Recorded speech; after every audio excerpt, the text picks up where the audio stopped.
Bonsoir à tous, heureux de vous retrouver pour ce nouveau numéro de la Loi des séries. Merci d'être au rendez-vous une fois encore pour passer en revue l'actualité des séries. Et là, c'est une série qui revient, enfin, on les attendait. Ils reviennent pour une 4e saison. Tenez, regardez, face caméra, on va voir apparaître une photo. Regardez comme ils sont beaux. Alors, ils ont un petit peu changé aujourd'hui, évidemment, mais ils sont avec nous. Ouais, je vous avais dit qu'il y aurait une petite surprise. Et là, ils me détestent pour les 30 prochaines minutes. Ils ont franchement pas l'air ravis, là. Mais ils sont tout mignons parce qu'on va voir que ils en sont pas à leur premier coup d'essai, tous les deux. Léo et Esther, qu'on va découvrir dans Les Bracelets Rouges saison 4. Léo Lorléac et Esther Blanc. Bonsoir à tous les deux. Comment ça va? À quelques jours, vous êtes... Oh là là, ça va aller, vous inquiétez pas. On va bien s'occuper de vous. Tout va bien se passer. Comment ça va à quelques heures, le jour du lancement de cette saison 4? Moi ça va, j'attends juste de la voir sur TF1. Ouais. Et voilà, de la faire découvrir à ma famille. Vous l'avez vu, vous avez découvert les épisodes? Les 2 premiers, ouais. Les 2 premiers, quand on est allé à Sérimania, on a vu les 2 premiers. Et la suite, super hâte de pouvoir enfin la voir, quoi. Évidemment. Et à côté de vous, l'une des scénaristes de cette série, dont on va vite se rendre compte qu'elle connaît un petit peu le format des teen dramas, Solène Le Briol, bonsoir. Bonsoir. Merci beaucoup. Avec vous, on va passer en revue effectivement cette saison. En tout cas, essayer de comprendre les enjeux, parce que c'est vrai que la première génération des Bracelets Rouges, avec les premières salves de comédiens avait marqué les gens sur TF1. Et là, cette nouvelle saison qui arrive, la 4e, il va falloir se réapproprier tout le monde. Même lieu, même médecin, mais nouveaux héros. Et on va découvrir ça à partir de lundi, puis nous, on vous en parlera tout à l'heure. On vous en parlera parce que Nora Gandour et Julia Gabriele sont à mes côtés. Bonsoir. Bonsoir Alex. Et ce n'est encore pas du polar. Tu es contente, Julia? Ouais, ça fait, Ça fait des vacances. Merci. Et vous allez voir que là, c'est un teen drama, un vrai teen drama sur fond d'hôpital, mais vous allez découvrir une génération de comédiens que je suis sûr que vous allez adorer et auxquels vous allez adhérer. Mais auparavant, une petite avant-première, on le fait régulièrement. C'est l'une des nouvelles séries. Nouvelle création originale de Canal+. Ça arrivera le 18 septembre prochain. C'est en présentation à La Rochelle. Ça s'appelle 66-5, avec Alice Isaz notamment, sur l'histoire d'une jeune femme qui décide de repartir en banlieue pour devenir avocate après que son mari ait été accusé d'agression sexuelle dans un grand cabinet parisien. Voici la bande-annonce. Maître Bauer, je viens voir mon client Fouad Boudali. C'est la première fois que je plaide au tribunal de Bobigny. Elle est là, ta place. Je suis pas tirée il y a 15 ans pour revenir taffer ici, en fait. C'est l'avocat qu'il nous faut. Tu fais parisienne en même temps, t'es d'ici. T'es pas cramé avec les voyous, mais t'as pas oublié les codes. En plus, t'es une femme. C'est elle qu'il nous faut. C'est moi qui fixe les tarifs. Ici, c'est pas Paris, c'est la jungle. Mais attends, mais tu me prends pour qui? T'as oublié d'où je viens? Je sais pourquoi t'es là. Pour marrer. Personne te retient, retourne à Bobigny. Si toi ou tes potes, vous avez besoin d'un avocat, tu m'appelles. Par contre, en échange, tu défends mes intérêts dans la cité? Et toi? Qui te défend? Je me défends toute seule.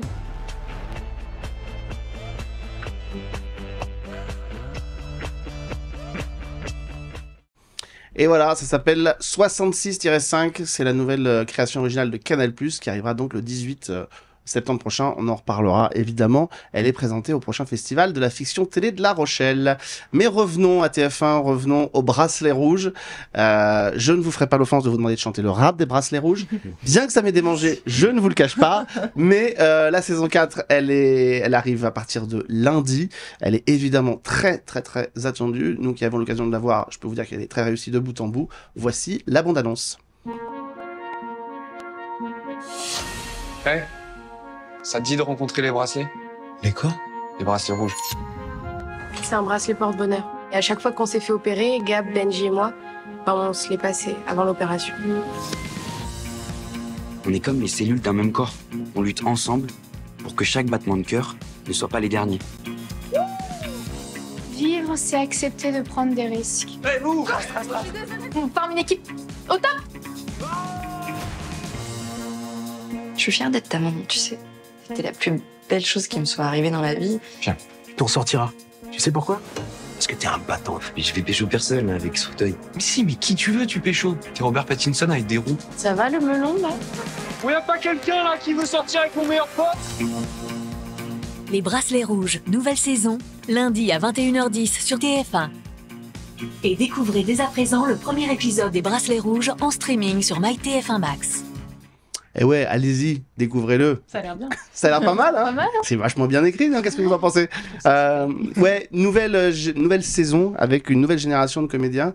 On l'a pas fait exprès, mais vous êtes un peu à l'opposé du spectre en termes de maladie, parce que finalement, Léo, quand on rentre dans la série, on découvre qu'il est quand même lui très très malade et voire même potentiellement condamné au début de la série, et le personnage d'Esther, alors quand il arrive, c'est à l'opposé, on pense qu'elle vient pour un simple bras cassé et pour faire une radio, donc vous êtes au spectre, à l'opposé de ce spectre là, donc voilà, c'est dire à quel point les émotions qu'on va traverser dans la série sont intenses. Avant de rentrer dans le détail, comment justement par rapport à cet héritage des Bracelets Rouges, stress, pression, enfin comment vous vous positionnez tous les deux?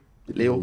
Moi, personnellement, j'avais aucun stress, aucune pression, parce que tout simplement, je connaissais pas je connaissais de nom, mais j'avais jamais vu les Bracelets Rouges. Du coup, je me rendais pas compte de l'ampleur que c'était au niveau de TF1, quoi, que c'était une grosse série TF1. C'est un gros carton, ouais. Ouais, c'est ça. Et du coup, je l'ai compris quand je suis arrivé dessus, mais avant ça, au casting et tout, j'avais pas encore... mesuré. Ouais, c'est ça, j'avais pas encore mesuré tout ça, du coup... Non. C'est maintenant qu'on le sent en fait. C'est ça, là c'est maintenant pendant toute la... C'est un animateur abruti qui te pose la question et qui insiste bien sur... Non mais... Stress. Oui, tu vas stresser. Tu fais tellement preuve de lucidité, Alexandre, c'est tellement rafraîchissant. Tu vas stresser, bon sang? Non, ça va. Ça va, non, pas très bien. Bon, mais t'as regardé des épisodes de la première génération ou pas? Du coup non, parce qu'en fait je voulais pas regarder avant la saison 4, c'est ça, parce que du coup c'était bien la nouvelle génération. Et j'avais pas envie de m'inspirer. En fait, j'avais peur de prendre des choses... des faux codes. C'est ça, ouais. des saisons précédentes. Après, maintenant, quand je vais voir la nouvelle, peut-être que ça va me donner envie de regarder la saison 1, 2, 3. Bah oui, dans ce sens-là, peut-être. Bah c'est ça, je pense que ce sera... Toi non plus, t'as pas regardé... Bah moi, du coup, c'est pareil que Léo. Au début, je m'étais pas rendu compte de l'ampleur de la chose. Mais j'ai juste regardé quelques épisodes je voulais avoir l'ambiance un peu. Okay. Je voulais savoir... quel genre de série c'était, le ton et tout, mais pareil, j'avais pas du tout envie de m'inspirer ou d'avoir l'impression que ça soit un peu une copie de l'ancienne génération. Vraiment voulais être dans la nouveauté et tout, donc j'ai pas regardé plus. Par contre, j'ai tout regardé une fois qu'on a fini le tournage, parce que j'avais envie de savoir du coup la suite, et donc avant qu'on aille faire la promotion et tout, j'avais vraiment envie de tout regarder, et puis ça m'avait plu quand même les premiers épisodes, donc j'avais envie de savoir ce qui se passait, quoi. Il faut dire que là, ils nous expliquent qu'ils sont stressés et tout, mais en fait, ils ont déjà commencé le tournage de la saison 2, donc en fait, ils sont de la suite. Non, pas encore, c'est pas commencé? Vous n'avez pas tourné? Ah non, c'est les lycées Toulouse-Lautrec qui sont repartis en tournage. J'étais persuadé que vous étiez repartis en tournage, vous voyez? Bah non. Mais c'est prévu? Maintenant, du coup, oui. Ils sont obligés. C'est tellement formidable cette saison que je ne vois pas comment ça pourrait ne pas avoir de suite. Mais justement, quel était le premier défi pour les auteurs? Parce que c'est compliqué quand on a ces 3 premières saisons. Ouais. C'est sans être... pression, pour le coup. Ouais, c'est une grosse pression, mais surtout, en plus de ça, c'est terrible parce que c'est des séries qui doivent sans arrêt se renouveler beaucoup plus que les autres, du fait que les personnages sont malades et que certains vont peut-être disparaître. Ouais. Là, il y avait vraiment cette envie quand même de couper avec les saisons précédentes, et en même temps, on était une nouvelle équipe d'auteurs, on n'avait pas travaillé sur les saisons précédentes. Cécile Berger, Pascal Fontanil, Alexandre Manville, Winnie Vatimbella, moi, et après, on a été rejoints par Julie Manoukian, que des super bons auteurs. Elle fait ça super bien pour annoncer les noms sans en oublier un. Ah ouais. Bravo. Je me suis entraînée. Ah ouais. Ouais, ça se voit. Il le mérite. J'étais évidemment pas toute seule, et tous on avait ce grand point commun de beaucoup aimer la série. Donc ça met un peu une pression, parce qu'on a envie à la fois de garder vraiment l'ADN de la série. Il fallait qu'il y ait une logique, il fallait faire pareil mais différent, quoi. Il fallait en même temps que dès les premières images, dès les premiers textes, on reconnaisse quand même la série parce qu'elle a plu et qu'on voulait pas décevoir. Il y a la musique déjà. Il y a la musique évidemment, déjà il y a l'hôpital, etc. Mais même au niveau de la musique des textes aussi, il fallait quand même qu'il y ait cette continuité. Mais c'est quoi la musique des textes en 3 mots? La musique des textes, je pense que c'est, en tout cas, l'important, l'ADN de la série, c'est parler de sujets graves, avec beaucoup d'humour, de légèreté et de lumière. Je pense que c'est ça, c'est une série qui parle de résilience, qui parle d'espoir, qui parle de voilà, comment, dans n'importe quelle situation, l'amitié, finalement, peut nous aider à passer le cap. Donc trouver cette manière de jamais tomber dans le glauque, dans le triste, parce que c'est moi où elle me paraît moins lourde. En tout cas cette première salve d'épisodes que Je me souviens tellement de la saison 2, notamment, où je repense à l'un des personnages qu'on sauve de la mucoviscidose à 1 minute près. Enfin voilà, ça se joue. Et on sent que la pression du truc, il me semble que les premiers épisodes, même s'il y a de la tragédie et du drame. C'est pas pathos. C'est pas pathos et c'est moins lourd que ça pouvait l'être dans la première. C'est possible. En même temps, voilà, c'est un challenge aussi. On a un personnage qui arrive en nous disant je vais mourir. C'est l'une des premières choses qu'il nous annonce.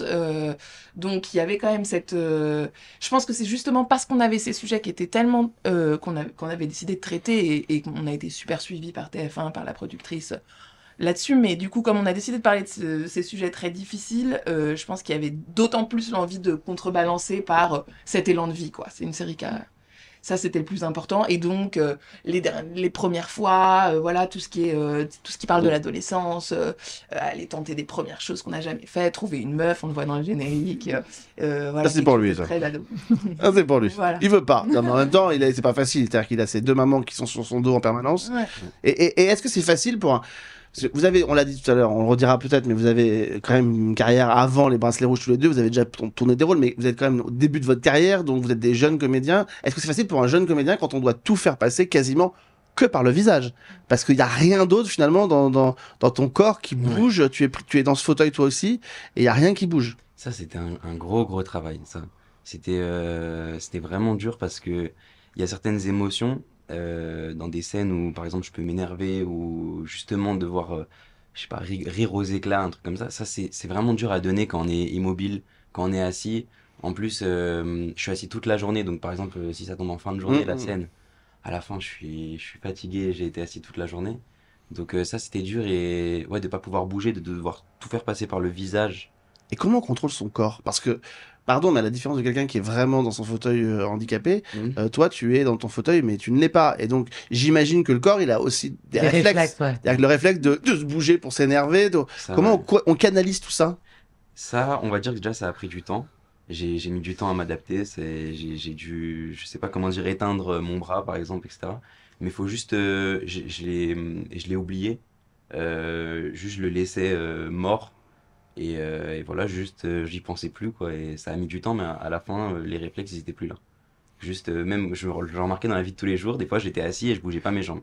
J'étais juste droit. Mais t'as dû apprécier ton corps plus que jamais. Genre, ça a dû être un exercice fascinant, même dans la vie. Tu le prends vraiment pas pour acquis, ton corps, quand tu sors d'un tournage. Ah bah, c'est sûr. Pareil. Mais là, du coup, je me dis que les prochains rôles où je vais pouvoir bouger, etc. et tout, ça va être... jouissif. Je vais redécouvrir, et je pense que j'aurai appris pas mal de choses. Parce que du coup, je pourrais ajouter ça. Ouais. Alors, on va parler aussi du personnage de Esther, mais quand même, Solène, j'ai l'impression, alors moi, pour avoir vu les premières saisons, je trouve que ce qui est frappant avec cette première salve d'épisodes, c'est que j'ai l'impression, je sais pas, alors, est-ce qu'on peut nommer la personne qui a fait le casting? La directrice de casting, parce que franchement, elle a trouvé une génération de comédiens qui en première saison sont... C'est-à-dire qu'on voyait que dans la première génération, qu'ils montaient en puissance au fil des épisodes. Là, dès le premier... On peut la nommer peut-être. Non, bon, on retrouvera et on le mettra en billet de replay, mais alors on la salue parce que le boulot qui a été fait pour les trouver tous... Incroyable. C'est incroyable. On a vraiment... Tu la connais? Ah, vas-y. Okinawa qui a fait le... Alors, attends, on va le dire un peu plus fort. Oui, c'est Okinawa qui a fait... Bah voilà, parce que c'est incroyable, parce que il fallait vous trouver, il fallait que vous soyez tous, alors, même si vous aviez des rôles, je crois que toi, on t'a vu dans Le Village Français, si je me trompe pas, sur France 3. Oui, c'est ça. T'étais toute petite, ouais. Mais bon, voilà. Ouais, bah oui, bah écoute, en même temps, t'as pas 54 ans non plus. J'étais toute petite. Peut-être elle va nous dire quand j'étais jeune, non, mais c'est très désagréable. Mais c'est impressionnant quand même d'avoir ces jeunes qui sont tous les 2 pieds là et qui en imposent. Comment tu peux nous présenter ton personnage? Le mien? Ouais, Esther, parce que alors elle, c'est lui, il bouge pas, mais alors elle envoie les scuds pour le reste. Hein. Alors Zoé, c'est un personnage à part, je dirais, un peu parce qu'elle est dans son monde depuis le début, c'est-à-dire qu'on va, petit à petit, elle va s'ouvrir, mais au début, c'est une fan de maths, elle est surdouée et elle rentre donc dans cet hôpital juste parce qu'elle a le bras cassé, mais elle a un objectif et elle voit rien d'autre, donc elle a toujours vécu... au cours d'une grande école anglaise. Une grande école anglaise et elle voit que ça. Et donc, on comprend petit à petit qu'elle a vécu que à travers les maths et que donc le reste du monde lui est un peu étranger. Et donc ça va créer des réactions assez étranges parce qu'elle a toujours elle est toujours un peu à côté. Quand elle répond toujours un peu à côté. Elle est dans son monde à elle. Elle est franche. Elle dit ce qu'elle pense et elle se rend pas forcément compte de ce qu'elle dit à des moments. Donc c'est assez. C'est ça qui est drôle. Oui, c'est assez drôle. Son frère est médecin dans l'hôpital. Oui, tout à fait. C'est Michael Gregorio. Moi, je le connaissais pas trop en tant que comédien. Je l'ai découvert. Il est aussi incroyable dans la série. Mais alors, Nora, je me tourne vers toi parce que toi, je te change en disant encore pas de polar pour toi. Je n'ai pas relevé. Il n'y a pas meurtre dans un hôpital là non plus, tu vois. Non. Donc voilà. Mais cette génération, on avait fait une émission il y a quelques mois sur Lycée Toulouse-Lautrec aussi avec Chine Thibault. On avait mentionné aussi la qualité de cette génération de comédiens qui arrivaient dans cette série. Voilà, en voyant ces premiers épisodes, qu'est-ce que tu as ressenti? Moi, ce que j'ai bien aimé, des Bracelets Rouges en général, mais spécialement celle-là, c'est l'identité propre que ça s'est créé. Donc tu sais que tu es dans la suite des Bracelets Rouges. Et on sait tous que les Bracelets Rouges étaient une adaptation à la base. Mais là, c'est devenu une série à part entière avec son propre ADN qui a été respecté et du coup respecté pas amélioré, c'est pas mais c'est approprier vraiment le fait que ce soit cette série à part entière avec ses talents et limite elle peut être adaptée après, tu vois. Et bon, alors là je salue votre travail, mais le travail de Solène, on reconnaît son travail. Scam, elle avait déjà fait cette prouesse de l'adaptation. Et je peux citer toutes les séries que je veux. Vas-y. Et bon, donc la série qui se reconnaît. Hein, mais oui, bon, la série qui se reconnaît pour avoir moi, je pense que tout le monde est d'accord avec moi d'ailleurs, mais les meilleurs dialogues de l'histoire, qui ici tout commence. Et là, ça se ressent beaucoup. Parce que. T'es content de le faire. Non, mais tu vois, là, ça, comme tu disais, il faut que les dialogues t'amène presque tout, à part l'expression et le jeu, bien sûr, je veux dire, dans l'écriture. Et là, on ressent la femme d'expérience. Voilà. Ah bah ça, allez, au revoir. Merci beaucoup. Comment on choisit la caractérisation de ces personnages-là, mais pas simplement des jeunes, mais des maladies dont ils vont être frappés pour qu'ils racontent quelque chose de ces personnages-là. Parce qu'on crée des séries de jeunes, tu connais, elle la rappelait, Scam, ici tout commence, tout ça. Mais là, en plus, il y a ce paramètre-là de la maladie. Comment on choisit pour que ce ne soit pas les mêmes qu'en première saison, qu'en deuxième saison? Enfin, voilà, comment on fait? Un très gros travail, franchement. Moi, je suis arrivée, il y avait déjà des trajectoires de personnages qui avaient commencé à être imaginées par les autres auteurs. On a retravaillé ensemble après, et puis on est parti sur le premier épisode. Donc, j'ai l'impression que il y avait vraiment cette envie de... À chaque fois, on a regardé, qu'est-ce qui a déjà été fait? Comment faire différent? En même temps, il fallait qu'il y ait un écho à chaque fois entre la personnalité du personnage et sa maladie, parce que on n'a pas envie que ce soit laissé au hasard. C'est pas, il faut que ça te dise quelque chose du personnage, évidemment. Un personnage comme Zoé, qui passe son temps à être très cérébral, le fait que petit à petit, il y a quelque chose qui arrive à son bras, le bras avec lequel elle écrit, avec lequel... voilà, tout ça, c'était un peu travaillé aussi pour que ça révèle des choses sur chaque personnage. C'est son corps, en fait, qui vient se rappeler à elle, presque, alors que c'est ce qu'elle avait oublié. Elle était que cérébrale, que dans sa tête, et tout d'un coup, son corps vient lui dire « J'existe, moi aussi, je suis là, et peut-être que tu m'as un peu délaissée. » Donc, voilà. Je cite cet exemple, mais tous les personnages avaient comme ça un peu une spécificité. Et ce qui est assez fort, c'est, alors, j'ai encore pas retenu tous les noms des personnages, mais ce personnage qui se retrouve aveugle face à celui qui l'avait harcelé à l'école avec ses potes, c'est quand même juste ça aussi, juste la somatisation. Une idée géniale, quoi. Enfin, ça c'est. Voilà, et puis c'est un personnage, on découvre que voilà, il était aveugle, en fait. Il était aveugle sur le harcèlement, sur ce qu'on faisait subir à certaines personnes. C'est un sujet très actuel, là, pour le coup. Donc, on est content aussi que la série sorte dans ce climat voilà, on en parle beaucoup en ce moment du harcèlement scolaire, en rentrée, etc. C'est un sujet important et je trouve qu'il est très, très bien joué et très bien mis en valeur. Ça veut dire que vous avez pensé les maladies comme une malédiction? Non, comme une petite malédiction avec qui les frappe pile sur le... Non, parce que on a presque l'impression du... Non, Tiens, c'est vrai que dit comme t'es aveugle sur le harcèlement, tiens. Non, je pense qu'on avait envie que la maladie fasse évoluer le personnage. C'était beaucoup plus simple que ça. C'était l'envie qu'ils apprennent quelque chose sur eux-mêmes par leur parcours, en fait. Mais comme tout personnage, voilà, ce qu'ils traversent doit le faire évoluer.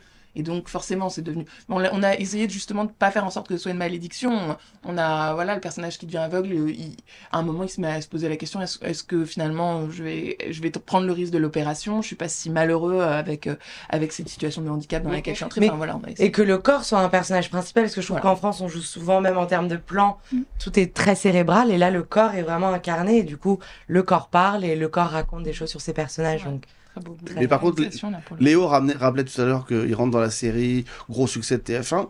Mais alors, pas de bol, quand on arrive dans une grosse série de TF1 et qu'on te dit, écoute, tu rentres dans une grosse série de TF1, mais alors ton personnage, il va mourir.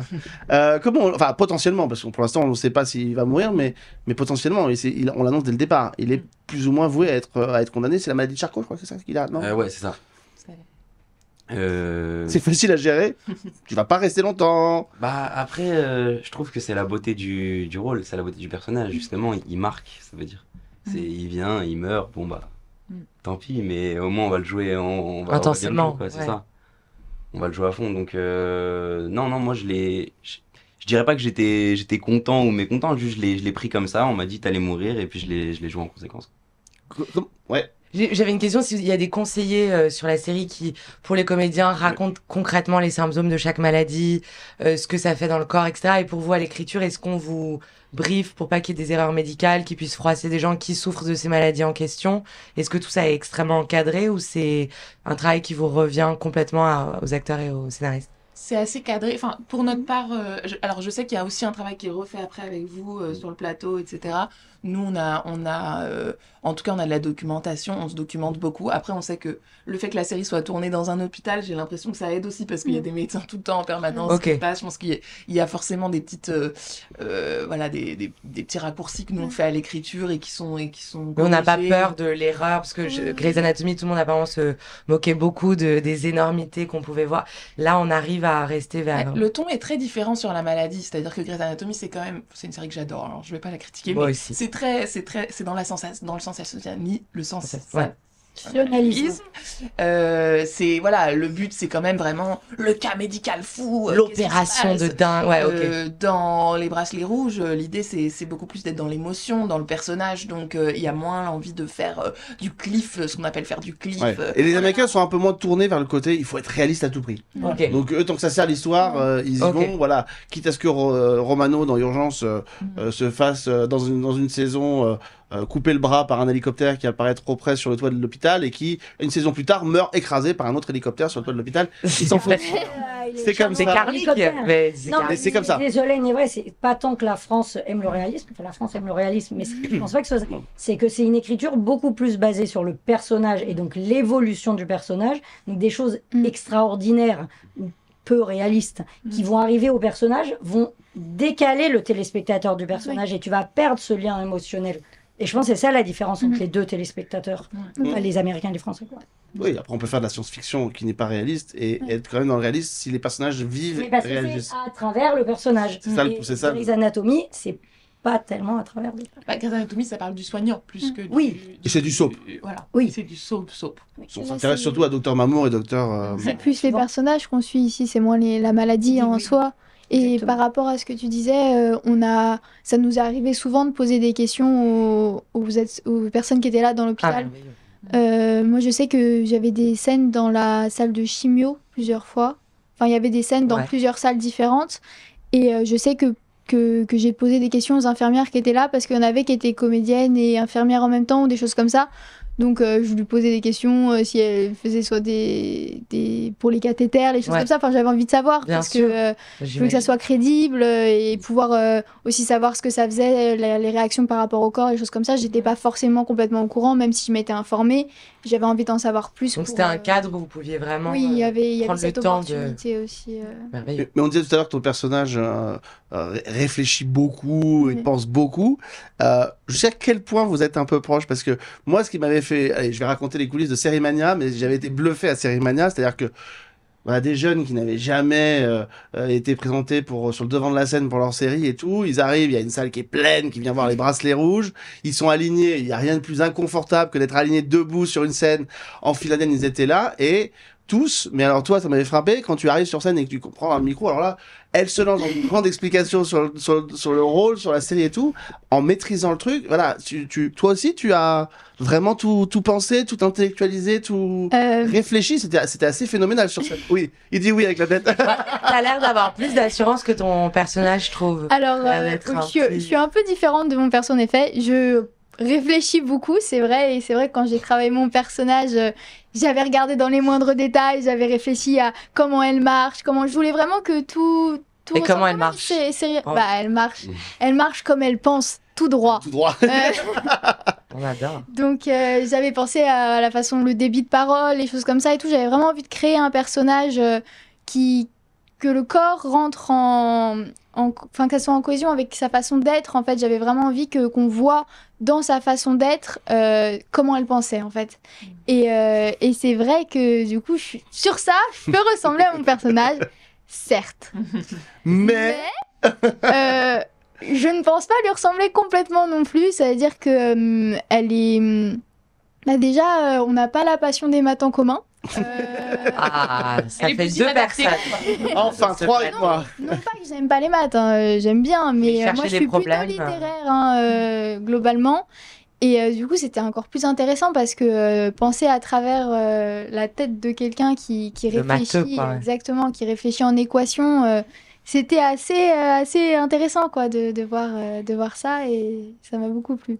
Quand on voit ce qui est devenu la première génération des Bracelets Rouges, on se dit que cette série, alors je sais pas si c'est cette série ou si c'est parce que justement le casting est ultra réussi, mais en tout cas cette génération, première génération, on les a vus, ils ont explosé dans toutes les productions à côté, de Aziz Diabaté, Esther Walding, enfin voilà.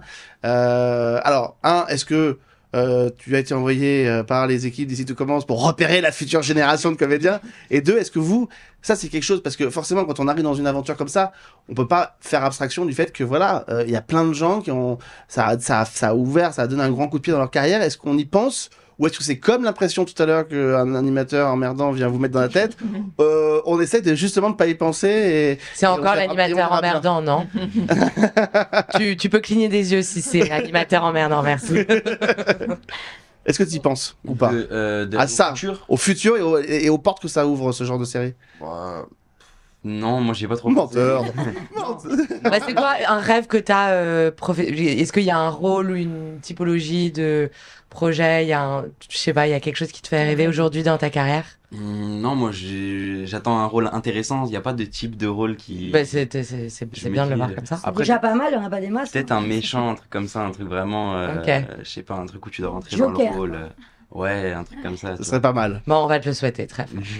Et toi, Esther? Peut-être qu'elle va te l'écrire. Bah, moi, tout rôle différent m'intéresse. J'aimerais bien pouvoir essayer plein de choses différentes. Après, c'est vrai que j'adore l'histoire et si un jour je peux faire un film d'époque, je serai aux anges. Qui marche un peu comme ça, quoi. Ouais, je sais pas, mais ça serait bien aussi un peu des virages et... Parce que les angles droits, c'est sympa aussi, hein, mais... Ah, on en a marre, les angles droits. On peut plus des angles droits. En attendant, il y aura peut-être, en cas de succès, effectivement, cette saison 2, parce que moi je vous l'avais déjà vendu alors qu'elle était même pas encore tournée. Je sais pas pourquoi, j'étais persuadé, et voilà, ça arrive. Ça coule sous le sens. Parce que ça coule sous le sens quand on voit ces épisodes. En tout cas, j'imagine qu'on y pense déjà à cette suite. Et toi, tu continues sur les teens aussi? Moi, je continue sur les teens, ouais. Enfin, là, j'en sors un petit peu. Je suis sur un projet qui est pas du tout teen, pour le coup, mais qui est encore en écriture. Je suis encore au milieu du guet, donc... On attend un petit peu. Mais je rappelle quand même, les Bracelets Rouges, c'est à partir de lundi.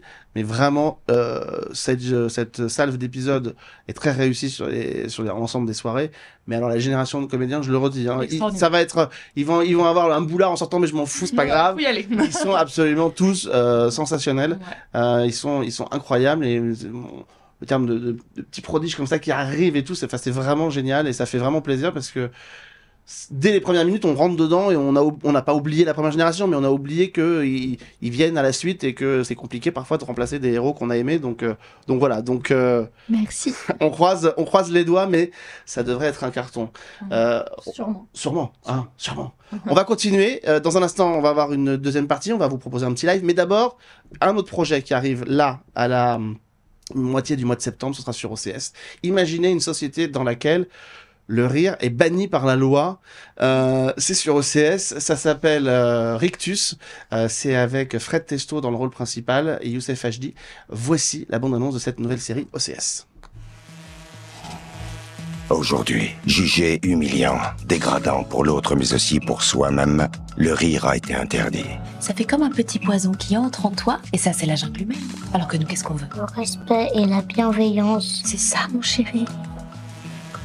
Dans cette société idéale, seule est tolérée une légère grimace, le rictus. Je vous présente Céline. Vous me suivez? Oui. On écoute et si quelqu'un rit, on appuie sur le bouton. Vous pouvez pas me faire ça, Saline. C'est bourré d'alarme ici. Non.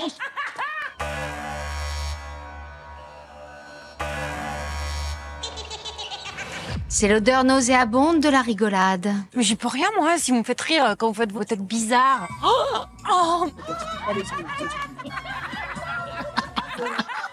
Intervention! On a un peu rigolé. Tu es démasqué. Tu dois changer le monde. Ensemble. Sauvons le rire.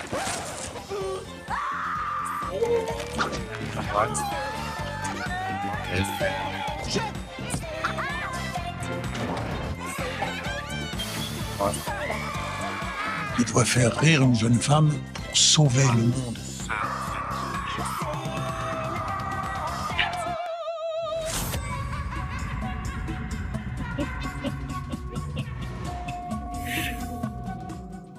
Voilà donc pour la bande-annonce de Rictus, donc cette nouvelle série, alors je l'ai pas dit, créée par Arnaud Marlerbe et Marion Frestret, qui étaient les créateurs notamment de séries comme Shérif ou Moloch pour Arte.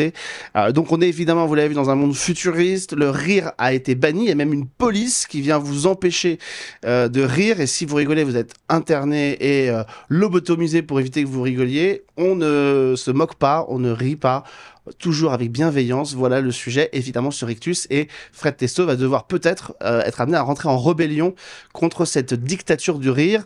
La première partie est vraiment une proposition audacieuse.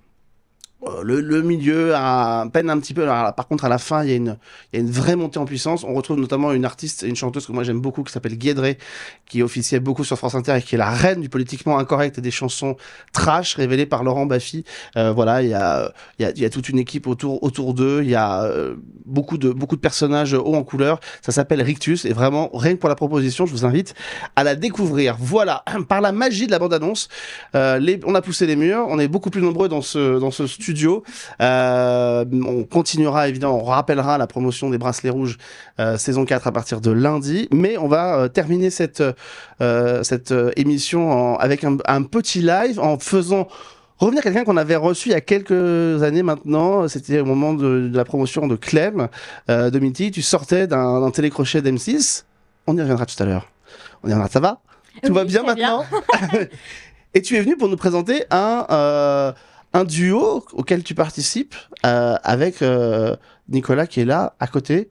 Exactement. Alors c'est un single où Nicolas m'a accueilli à bras ouverts. Voilà, la petite affiche. Voilà, Nicolas. Donc la photo, je pense que c'était à 5h du mat. Nicolas a l'air frais, même à 5h du mat. C'est beau. Oui. Photo prise au naturel en plus, pas de retouche. Enfin, naturel. Personne à 5h du matin n'a cette mèche qui tient aussi bien à 5h du mat. Nicolas, il faut pas me la faire à l'envers. Et le brushing. Et tout est impeccable. Tout est impeccable. Tiens, d'ailleurs, vous allez voir ce qu'ils font quand ils se promènent dans Paris à 5h du matin. Petit extrait du clip dont on va entendre la chanson en intégralité dans un instant. Regardez.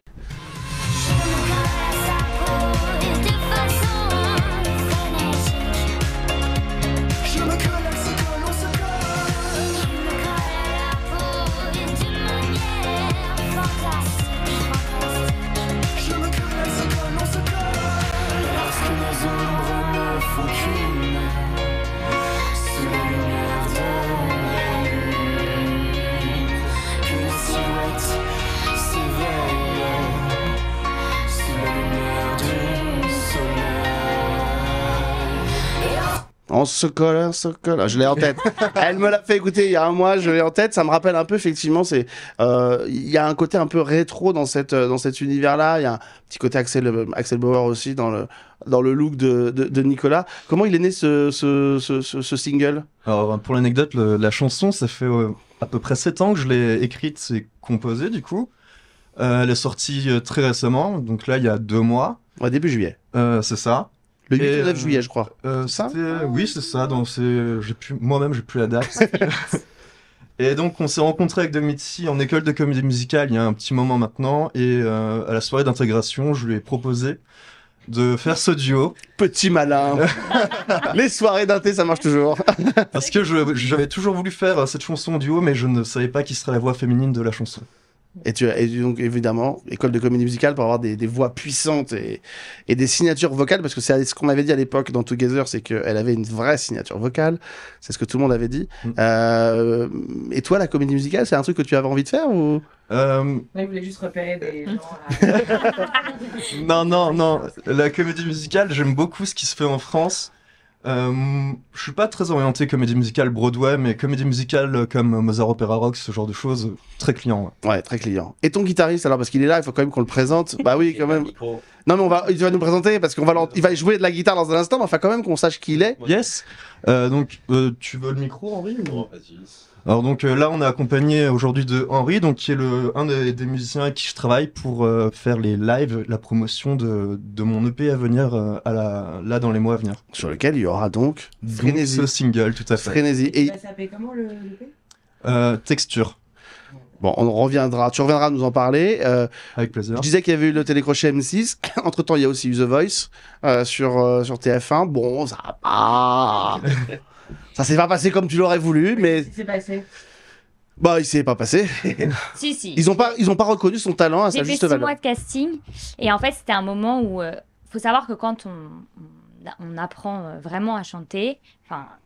il y a un énorme travail de technique, et le moment où j'ai fait The Voice, c'était un peu la période où on me déconstruisait un peu tout, parce que quand on apprend un peu à chanter tout seul, on a plein de mimétisme, des choses qu'on chope à plein de chanteurs, et en fait le truc c'est que du coup quand je suis arrivée dans cette école, on m'a un peu enlevé tout ça pour qu'après je puisse choisir de mettre ou pas ces petits effets.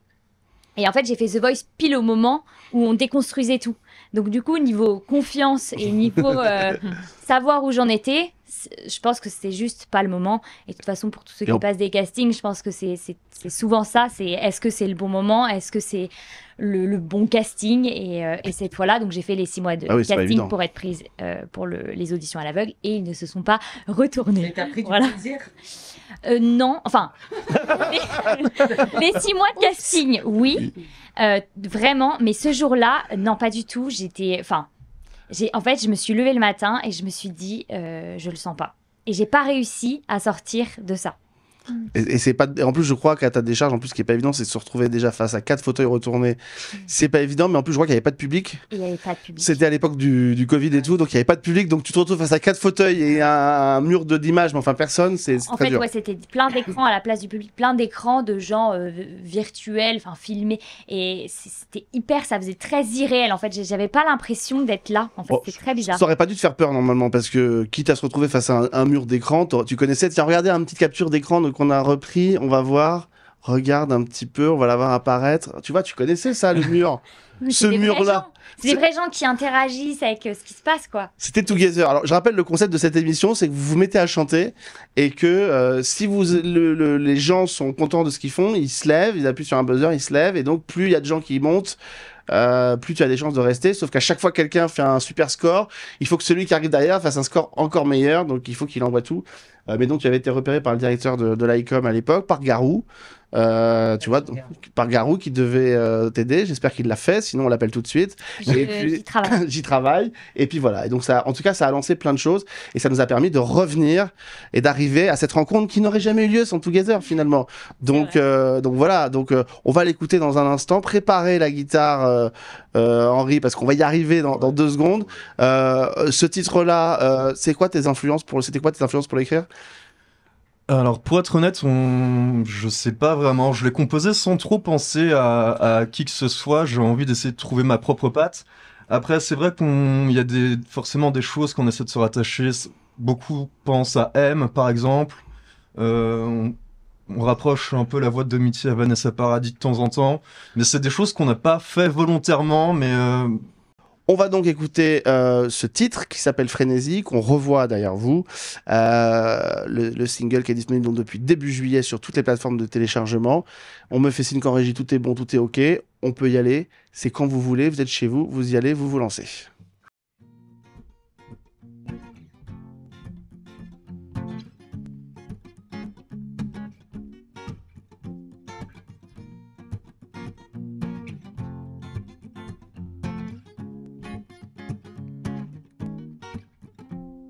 Aspergé d'un parfum utopique, sur sa peau, un manteau fantomatique, assorti à son regard électrique.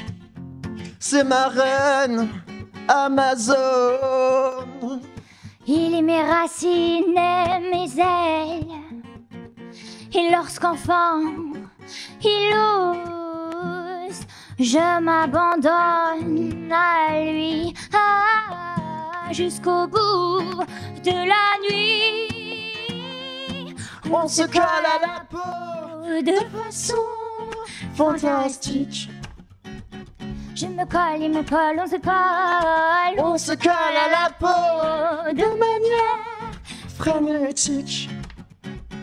Je me colle, il me colle, on se colle. Et lorsque nos ombres ne font qu'une, sous la lumière de la lune, que nos silhouettes s'éveillent, sous la lumière du soleil. On se colle à la peau de façon fantastique. Je me colle, il me colle, on se colle. On se colle à la peau de manière frénétique. Je me colle, il me colle, on se colle. On se colle à la peau de façon fantastique. Je me colle, il me colle, on se colle. On se colle à la peau de manière frénétique. Je me colle, il me colle, on se colle. Bravo! Et après ça, ceux qui ont vu l'escalier, vous serez prêts à montrer les escaliers en courant à toute vitesse, toute la nuit. L'escalier là est plus raide, vous verrez. Bravo en tout cas pour ce premier featuring tous les deux. En tout cas, ça marche et ça marche bien. Le clip est vraiment super réussi aussi. Et on attend donc la sortie de cette EP dans combien de temps, tu sais, à peu près? Dans 3-4 mois normalement. Déjà, il y a un nouveau single qui arrivera bientôt. Produit par Brice Conrad, je sais pas si ça parle à tout le monde. Voilà. Et donc ce single arrive et ensuite le P. Et toi, le tien? Alors moi, je sors juste de la phase de création, parce qu'il y a 6 mois, j'étais encore en train de chanter dans un cabaret, et que j'ai quitté pour justement me mettre à fond là-dedans. Donc honnêtement, assez rapidement, je pense que... je vais pas donner de date, mais, non, vaut mieux pas, mais je suis à fond. Et alors, on peut ou pas?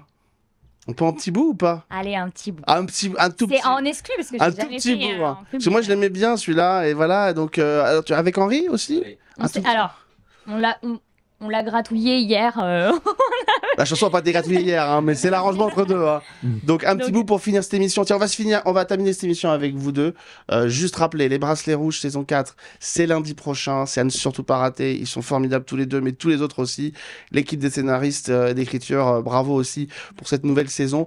Merci Nora et Julia aussi qui avaient été avec moi et on se retrouve très très vite. Merci à Maxime Poster qui était à la réalisation. Merci aux équipes de communication, à commencer par Catherine qui est en régie et qui vous accompagne, qui nous ont permis de faire cette émission.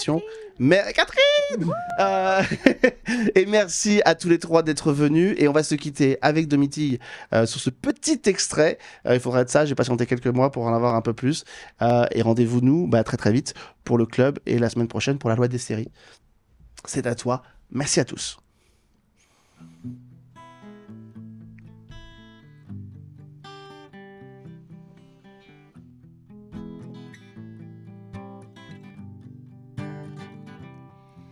Sur quelques accords, t'es entré dans mon cœur comme si tu savais. Faut dire que t'étais celui que depuis toujours j'attendais. On s'est raconté, on s'est rêvé et puis réalisé. Et d'un jour à l'autre, j'ai compris que c'était tellement grand que mon système a flanché. Je ne te promets pas l'amour comme celui qu'on voit au cinéma. Je te promets un vrai cœur qui bat pour toi. On peut pas prévenir notre grandeur, notre devenir parfois sans prévenir. Notre amour peut s'enfuir, mon amour sans mentir. Je me dois de te le dire, j'ai pas peur de souffrir pour en toi me blottir. Avec toi toujours rire, m'endormir et te sentir jusqu'en inspirer Shakespeare.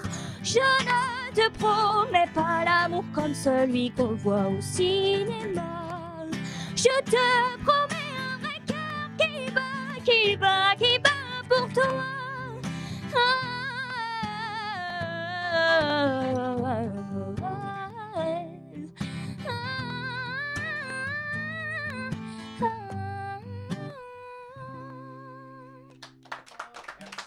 Merci à Henri. Rendez-vous la semaine prochaine pour un nouveau numéro de la Loi des séries. Merci à tous.